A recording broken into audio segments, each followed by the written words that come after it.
Yes, at long last, it is the return of New Zealand's favorite travel brochure. Hello and welcome to my review of The Hobbit, An Unexpected Journey, starring Martin Freeman, Ian McKellen, and Richard Armitage.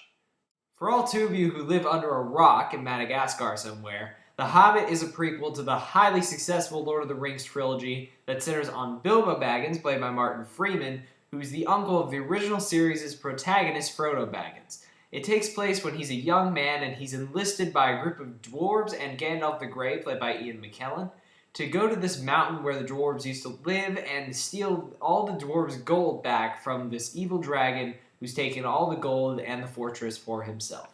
Now, I was excited to see The Hobbit, An Unexpected Journey, but at the same time I went in with a fair amount of apprehension, not only because the series has been stretched out to expand from 2 films to 3, but also because it's a prequel to a highly successful trilogy that has millions of fans across the globe. Can't remember the last time that wasn't fantastic. And I will say that while the movie did turn out to be a bit of a mixed bag, it is better than I thought it would be. Let's start out with the good, because let's face it, I'm just a lightning rod of positivity. I mean, just look at me. The cast, for the most part, in this movie was excellent. Martin Freeman as Bilbo Baggins is wonderful. Not only does he give Bilbo a very lighthearted and humorous sense that really makes him more likable than Frodo Baggins in the original trilogy, but he really gives a great physical performance in this film. Every single nervous affectation of Bilbo as he kind of cowers away and yet forces himself into various situations is just wonderful to watch. You really see Bilbo's growth on a physical level as you do an emotional level, and that's really due to Freeman's performance. Also, Ian McKellen as Gandalf does the same great work he did in the previous trilogy. And also, Richard Armitage as Thorin is a great physical presence to have in the film as well. Also working is a surprisingly effective change in tone. If you haven't seen the Lord of the Rings films, they're very dour, because the main theme of it is that the world is going to end because of the plotline in that movie being the ring is going to destroy the world. So naturally, it's a lot more dark and grim.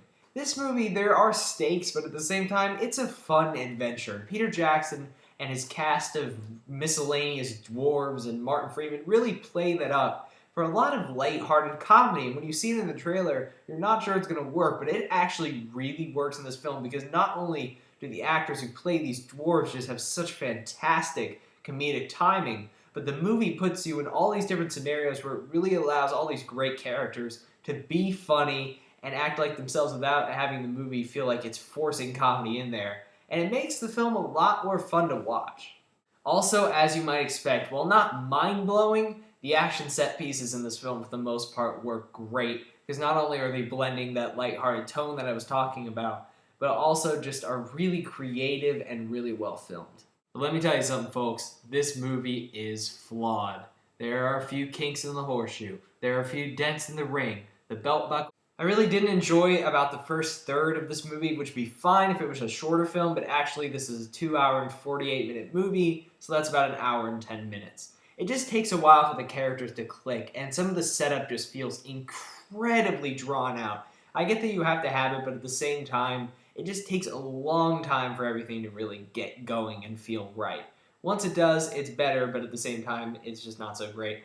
Also, while Gollum is an incredible CGI creation, and the scene between him and Bilbo in this film is a masterpiece, several of the CGI characters look really shitty, and there's no other way to say it than it just looks pre-1999, pre-Fellowship of the Ring, just flat-out bad CGI. Also, this movie feels like it has about 16 climaxes, and while they're all good, it just feels like it stretches out just a tad too long, and also, there are some cameos in this film by the previous trilogy's cast, including Cate Blanchett, Hugo Weaving, and Christopher Lee, all in the Rivendell segment that just all feel so stretched out, like they were just kind of thrown in there without any real purpose, and it just makes the film feel overlong. And they also tease a Liv Tyler cameo, because there's this one rather effeminate elf with long hair who walks in the scene. You're like, oh, Liv Tyler, and then it's a guy. And I miss my Liv Tyler lips, and that made me sad.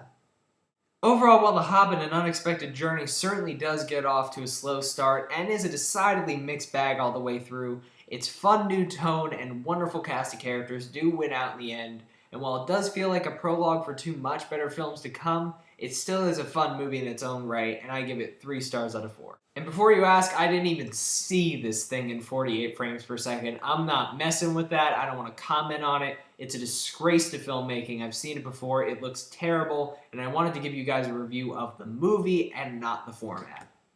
And that was my review of The Hobbit, An Unexpected Journey. I hope you enjoyed it. If you did, please subscribe to my channel, and in 1 year from now, there'll be another Hobbit review, not to mention many more reviews of other movies to come. And until next time, I'm Michael Fairbanks.